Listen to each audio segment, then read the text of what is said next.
Yun oh. Expressway na pala to oh. Dito. Kaso nga lang guys, masangsang yung amoy. Ganda oh. Diba? Ang baho nga lang. Yo, what's up mga kabiyahe? Bawal ma-zero challenge day 17. Minimum of 20 kilometers per hour. So let's go. Mukhang uulan na naman ah. Tara. Ride out na. Tayo ko lang yung GPS ko pala. Ayun oh. Tagal magsagap ng signal. Kanina pa akong 8:04 dito. 5 minutes na wala pa rin oh.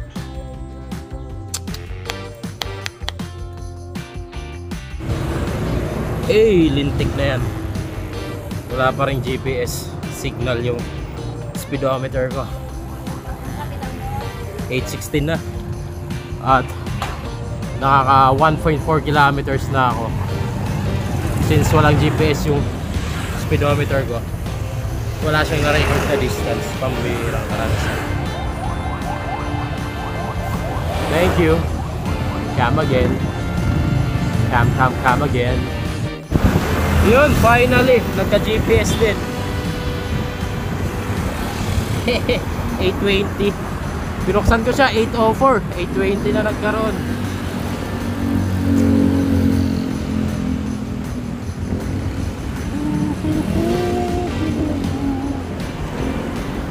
So, kada gaming lang tayo.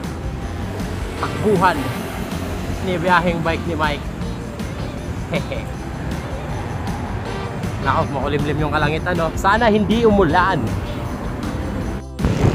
So ayun, another attack lifestyle na naman ang aking suot mga kabiyahe. So itong suot kong dry-fit shirt is from Attack Lifestyle. So ito yung finisher shirt nila nung Attack Unrestricted Gravel Race last January 2024. So sumali tayo doon sa Attack Unrestricted Gravel Race, 320 kilometers. Napakaangas doon, sobrang saya, sobrang sarap. At talaga namang mawiwindang ka, no? So ano tayo doon? Finisher. Unfortunately, hindi tayo nakapwesto dahil nagka-aberya si Black Horse nung time na yon. At nagkanda ligaw-ligaw. Oh yeah, let's go. Yun, so hindi ko lang din sure kung available to sa Attack Lifestyle kasi finisher shirt nga siya ng event. So DM nyo na lang si Attack Lifestyle para makasigurado. At andito na nga tayo sa Tambok, Parañaque. I love Parañaque. Eh.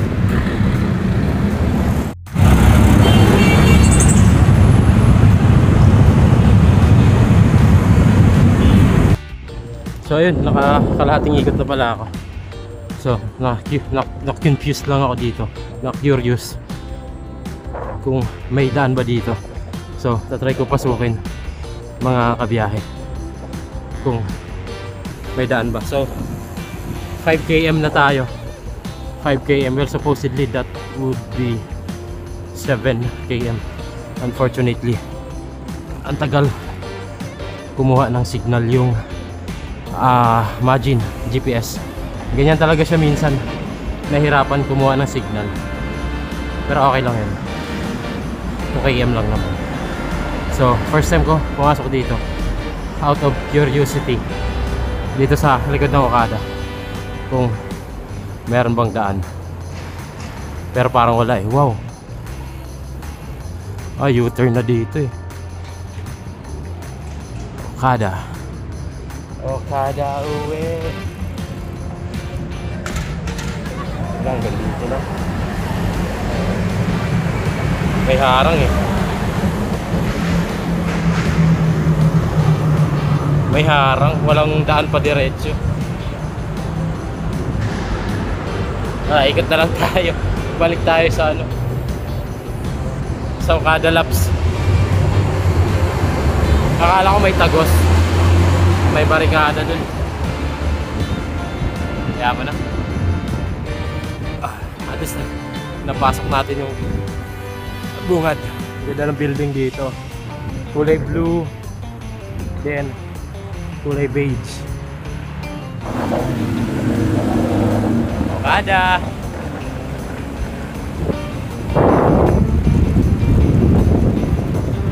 Akala ko may lusutan doon. Yung pag doon ka dumaan, dito yung Tagos. Ayun o. Hindi ako sure ha. Yaman na. Tara. Tuloy tayo.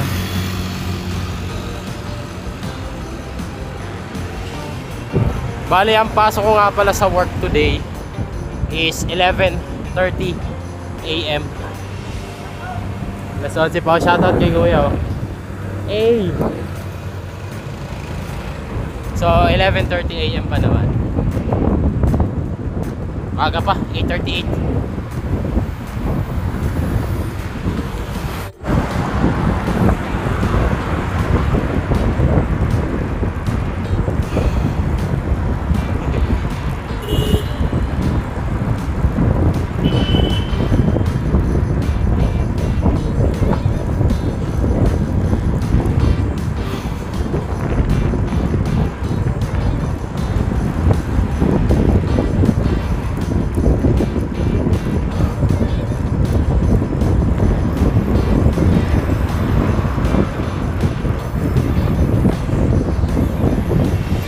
Yun o, may siklista tayo spotted.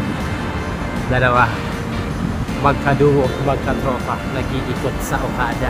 Sana all may kasama, samantalang ako ay nag-iisa. Eh, bars na naman.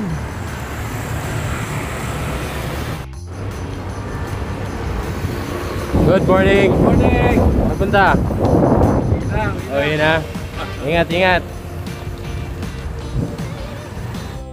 So, ayun mga kabiyahe.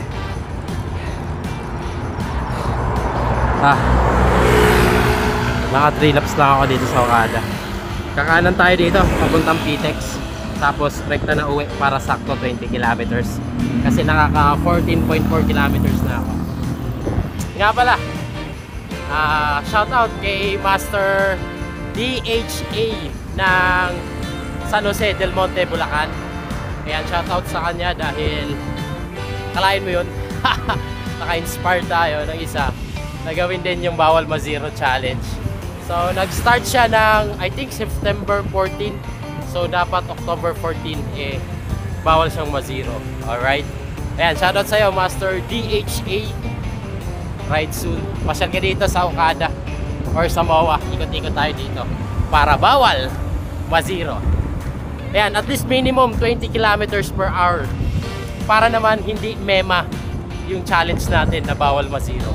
Let's go! Oh shit! Ganda rito. Diniretso ko lang yung Pitex. Tapos hindi ko nakita ako. Ganda. Ayan guys oh. Ayan, Pitex yan eh. Diniretso ko lang. Na-curious na naman ako sa daan na to. Kaya tinagos ko. So tagusin natin kung saan to papunta. Maaga pa naman, 9:02. Let's go. Yun oh. Expressway na pala to oh. Dito. Kaso nga lang guys, masangsang yung amoy. Ganda oh. Diba? Ang baho nga lang. Ang baho.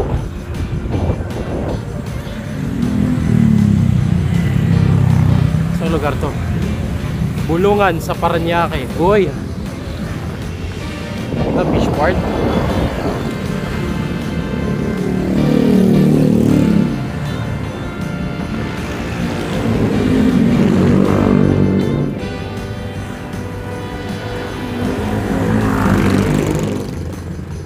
Bawal dumiretso. Kanan tayo dito.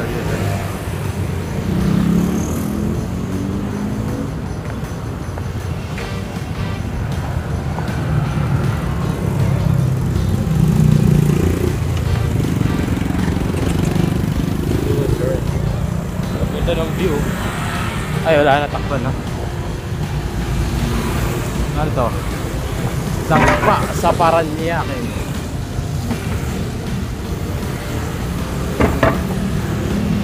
So kaya ito papunta? I have no idea.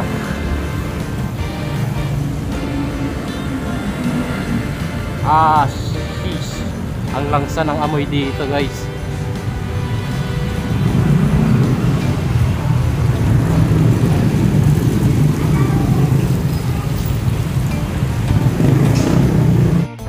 Ayun o, mahaba-haba rin ah. Itong sa kanan ko, ayan, expressway yan. Expressway. Putik mamaya, papunta na tong Cavite. Magulat tayo, no? Nasa Bacoor na pala ako. Palas Piñas yata ito. Time check, 9:09. Ay putik. Dito pala yung labas nun.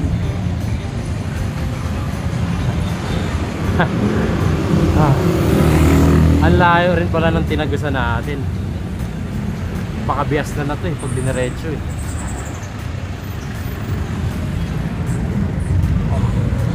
Pero sako pa rin to ng Quirino Avenue. Ang layo ah. Fairness. So magkakabias na lang tayo. Pauwi. Para malup. Hey! LRT. Patapos na oh. LRT extension.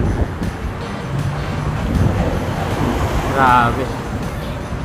Solid yan dyan pag natapos na.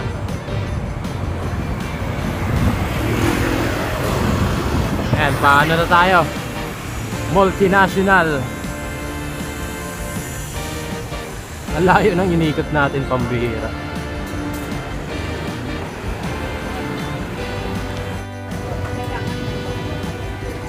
So ayun, nakabalik na ako sa Jeronimo. So tapos na tayo sa Bawal Mazero Challenge Day 17. Dahil nakaka 25 kilometers na tayo. Yeah, dito sir, Wi-Fi. So ayun mga kabiyahe, maraming salamat sa panonood. Bukas ulit. Peace. I'm out. Bye bye. So ayun, time check 9:38. Pinauwi lang talaga ako. Ayun o, bumukas o, napakalakas na ulan o. Pinauwi lang tayo mga kabiyahe.